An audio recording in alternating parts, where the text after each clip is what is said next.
اس وقت فلسطین اور اسرائیل میں جنگ ہے اور اس بارے میں پوری دنیا میں بہت سی خبریں جاری ہیں کہ فلسطین میں کتنے لوگ شہید ہو گئے اور اسرائیل کے ساتھ کیا ہو رہا ہے۔ کچھ لوگ اسرائیل کا ساتھ دے رہے ہیں اور کچھ فلسطین کا۔ لیکن اصل جنگ کیا ہے؟ بیت المقدس اصل میں 3 مذاہب کی مقدس جگہ ہے۔ مسلمانوں کا قبلہ رہ چکا ہے، عیسائیوں کے لیے یسوع کی جائے پیدائش ہے، یہودیوں کے لیے ہیکل سلیمانی۔ شروع کرتے ہیں حضرت ابراہیم علیہ السلام سے، جن کے 2 بیٹے تھے، اسماعیل علیہ السلام اور اسحاق علیہ السلام۔ حضرت اسحاق علیہ السلام کے بیٹے تھے حضرت یعقوب علیہ السلام۔ یہیں سے کہانی شروع ہوتی ہے اسرائیل کی۔ اسرائیل یعنی اللہ کا بندہ، اور یہ لقب حضرت یعقوب علیہ السلام کو دیا گیا۔ حضرت یوسف علیہ السلام جب کفیل مصر بنے تو آپ کو حکم ہوا کہ اپنے تمام خاندان یعنی آل یعقوب کو مصر بلایا جائے اور مصر کی سرزمین کا ایک مخصوص حصہ ان کو دیا جائے، اور اللہ کی طرف سے کہا گیا کہ اے آل یعقوب، اس سرزمین میں تمہارے لیے برکتیں ہیں، اور یوں اس سرزمین کا نام حضرت یعقوب علیہ السلام کے لقب سے اسرائیل پڑ گیا، جسے آج یروشلم بھی کہا جاتا ہے۔ آپ کی نسل سے کم و بیش 70,000 انبیاء کرام آئے۔ حضرت یوسف علیہ السلام کے بھائی یہودا کی نسل آگے بڑھی تو اس میں سے آنے والے تمام بنی اسرائیلی یہودی کہلائے۔ وقت گزرتا گیا اور حضرت موسیٰ علیہ السلام کا دور آیا۔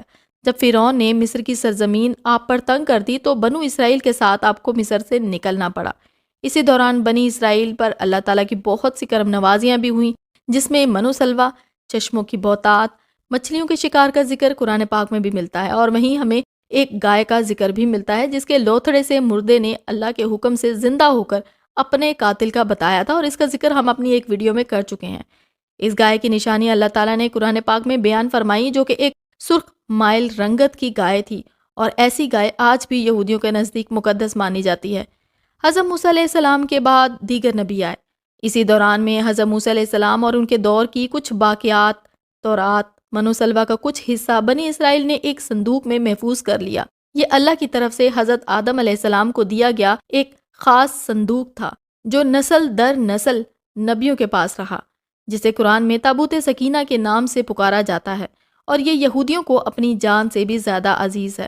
حضرت داؤد علیہ السلام نے جب جالوت کو ہرا کر اس سے تابوت سکینہ حاصل کیا تو یوں بنی اسرائیل نے انہیں اپنا نبی تسلیم کر لیا، اور حضرت داؤد علیہ السلام اس صندوق کی حفاظت کے لیے ایک ہیکل تعمیر کروانا چاہتے تھے، جو کہ ان کی زندگی میں تو مکمل نہ ہو سکا۔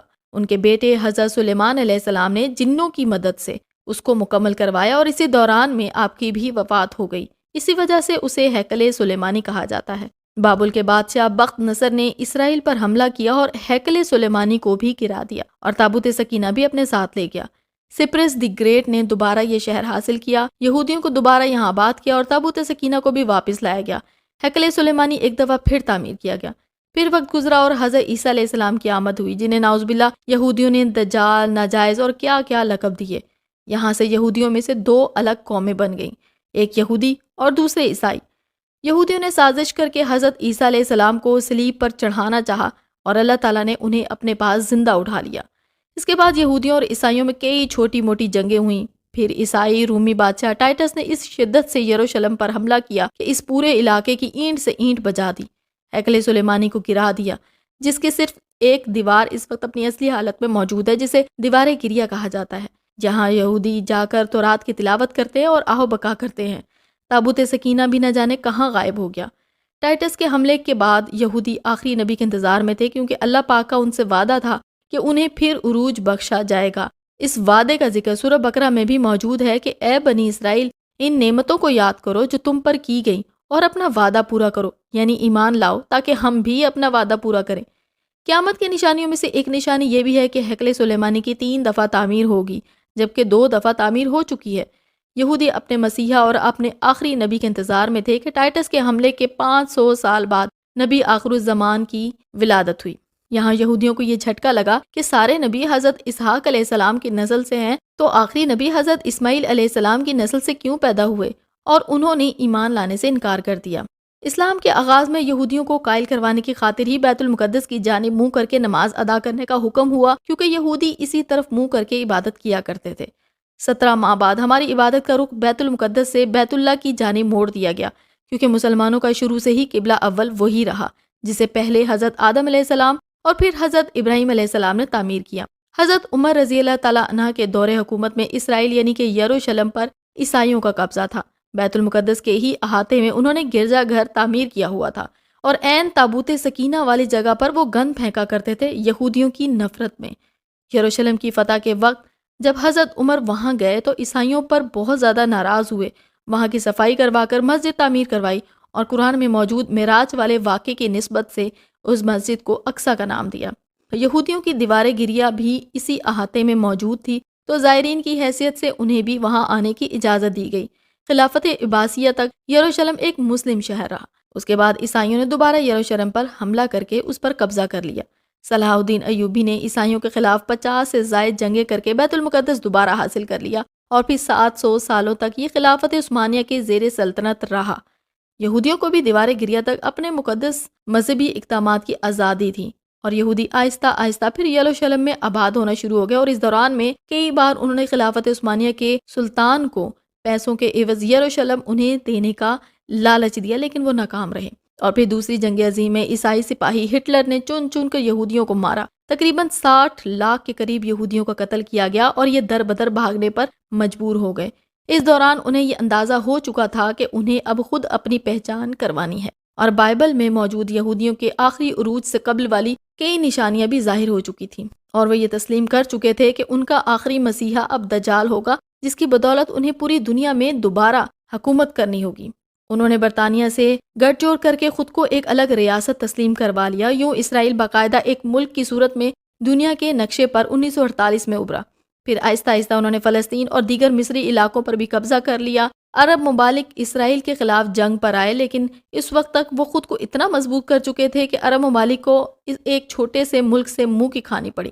عیسائیوں نے بھی دیکھ لیا کہ اب ان سے لڑ کر کچھ بھی حاصل نہیں ہونا، تو باقاعدہ گرجا گھروں میں پادریوں نے تقریبات منعقد کی اور یہودیوں کے لیے معافی کا اعلان کیا گیا۔ یوں سیاسی اور اقتصادی مفاد پرستی نے 2000 سالوں سے ایک دوسرے کے ازلی جانی دشمنوں کو ایک صف میں لا کھڑا کیا، اور قرآن کی بات بھی سچ ہو گئی کہ یہود و نصارہ ایک دوسرے کے دوست ہیں۔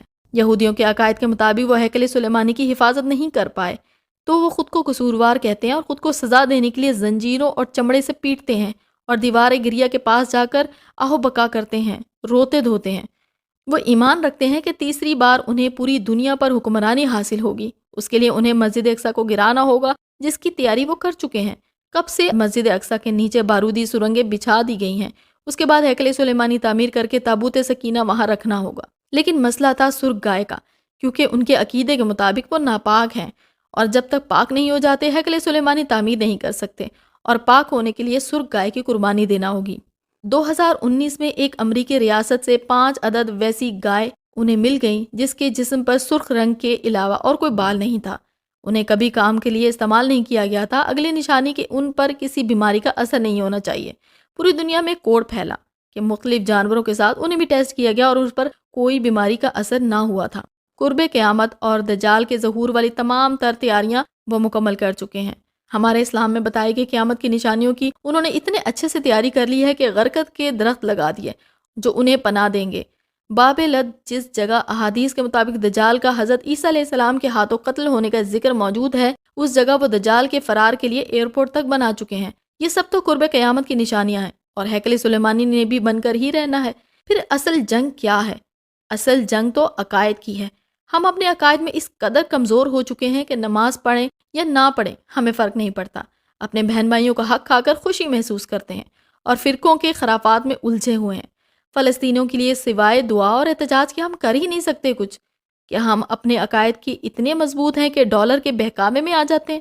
اگر آج دجال ظاہر ہو جائے اور توبہ کا دروازہ بند ہو جائے تو ہماری آخرت کے لیے کیا تیاری ہے؟ یہ سب باتیں ہیں سوچنے کی، اور سوچنے کے لیے ایمان کا ہونا بہت زیادہ ضروری ہے۔ اللہ ہم سب کو ہدایت دے، آمین ثم آمین۔